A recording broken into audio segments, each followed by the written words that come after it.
Hello everybody and welcome to our next guide for YouTube. Today we're going to talk about wet blending, which is a technique I'm absolutely in love with, and I think you will love it too once you understand how to do it.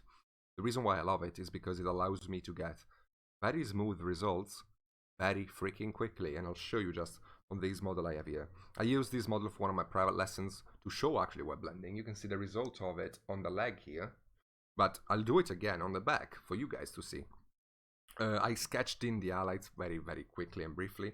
I want you to see how quickly I can get this thing to blend without too much of an effort, and we'll go through and explain how wet blending works. So first off, let me load the palette. I have these two colors here.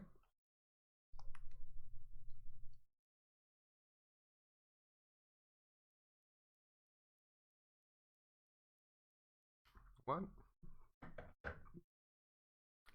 and two. Okay, so first off, what is the consistency of paint in order to get a wet blend? The consistency of the paint is a base coat. You don't want your paints to be too thick. You don't want your paints to be too thin, otherwise they have no coverage. You want your paint to be base coats, kind of like this, okay? The paint needs to be workable, not leaving any brush strokes and not be super chalky. And also you want very little on the brush, because if you have too much on the brush, you leave like mounds of paint, and when you go for the wet blend, you just move it around too much and it doesn't mix. So the theory of wet blending is the following. If I have a color and I get another one next to it, and then I kind of mix them together, I can get a mix, right? This is what we do all the time when we paint minis on our palettes. We just mix colors together, right? So what if I take this to the next level? Well, if I place this color on the model, doesn't matter if it's not the same color. If I place this color on the model and then I go and pick up the other color and I place it next to it, and now I move them after cleaning the brush a little bit, I move brush between them, kind of in a zigzag pattern,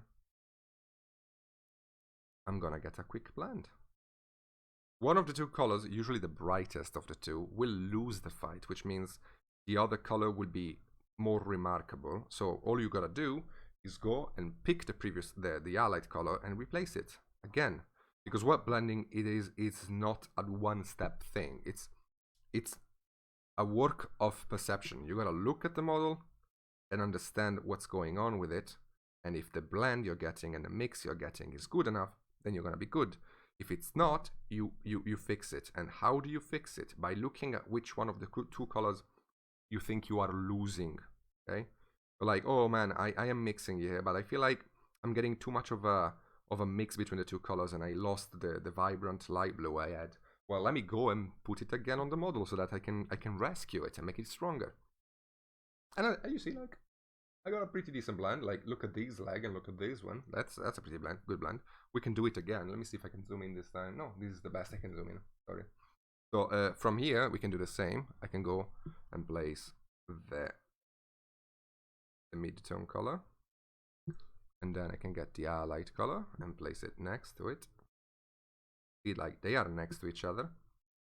And now, if I just, move the paint around a little bit very gently, I'm not trying to do any strong moving on the palette. On the model. I'm just trying to get the colors to mix.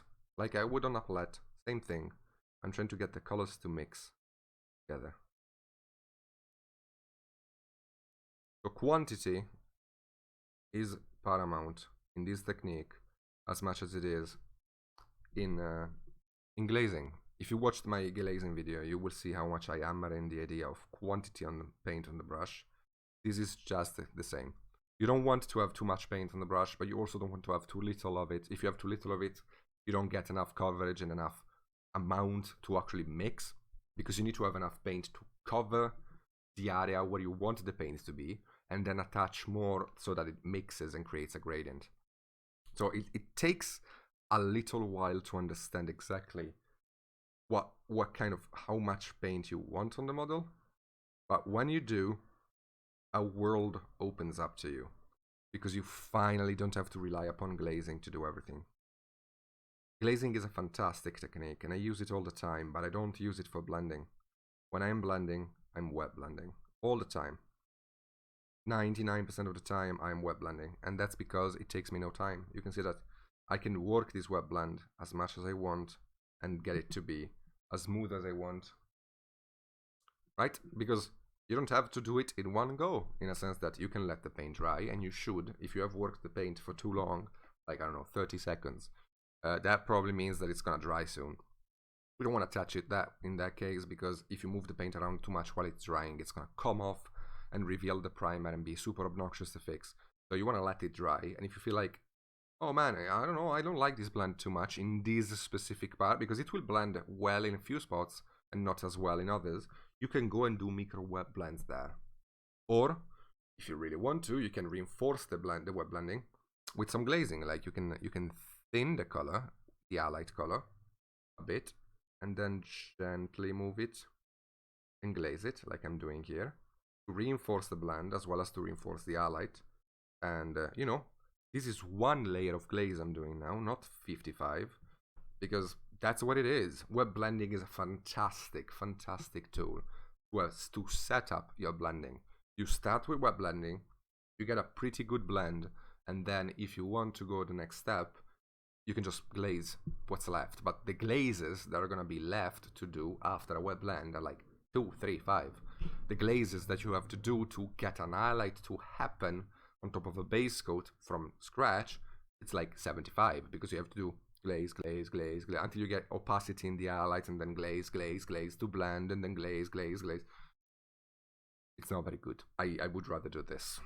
And probably will you too. You will too. And this is a very difficult thing to wet blend as well, in a sense that when you're blending something that has two sides that need blending, that kind of sucks most of the time, because you have like place the highlight and then you have to blend the left side and the right side. And even though this is a difficult wet blend to achieve, I feel like it's pretty good, right? And like on the front of the leg, you can see it too.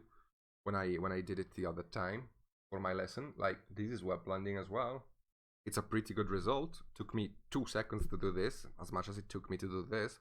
You can push the highlight as much as you want. You can add a bit more of the highlight color. You can place it, I don't know, inside of the current highlight you have, right?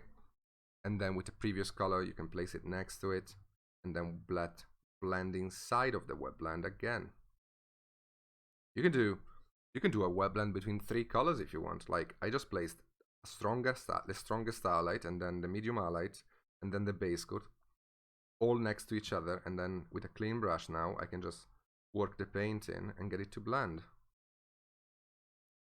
Just try to practice it, because I know lots of people are scared of wet blending. They're afraid of making a mess. You don't make a mess. You really don't. Even if it looks awful, you can paint over it and redo it. As long as you keep the paint not thin, but well extended, which is another thing. The extension of paint is very important when you paint, especially wet blend. Thickness doesn't matter. The paint can be very thick. As long as you extend it super well, there is no problem with that. So yeah, just keep that in mind. Try to extend your paint properly so that it doesn't choke up or leave brush strokes. And even if it looks awful, you can still paint over it and try again and again and again. Get like a model that you don't particularly care about maybe, and try to wet blend a few things in. See how it looks like, because it's gonna save you an ungodly amount of time. Like the time that wet blending saves me brought me to the point where I don't even use an airbrush for most things. It's like I am so quick at just blocking in the base coats and just slapping up the highlight and blending it quickly that I don't really feel like airbrushing makes it any faster for me. I actually feel like it's slower because I have to clean the airbrush after. So you know, this is pretty good. Like this model has a lot of wet blending happening on him, like a bit more focused wet blending, less of a teachy wet blending and more like an actual wet blending. And I feel like it's pretty smooth, I would say. Or this lady here as well, you know, she has been wet blended into oblivion, man. I wet blended a lot. Even this guy, which I still have to finish working on, but even this guy has a lot of wet blending happening on him. Lots of things have been wet blended on him. Most of it, actually. You know, Try to understand the power of web blending because it's incredibly powerful. By the way, if you want to watch me paint, you know, for free, you can come join me on Twitch. The link will be in the first comment of this video. I stream there for free. You can come just watch and hang out.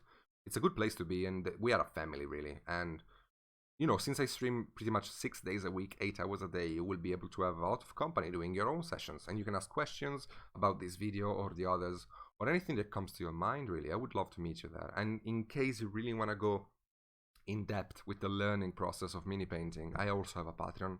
It will be linked as well. If you want to check that out, that would be amazing. Thank you so much for watching. I hope that this brief guide on web blending made you understand roughly how to get started on it. If there is any question, feel free to let me know in the comments or on Twitch, as I said. And if you have any ideas for a new video, let me know.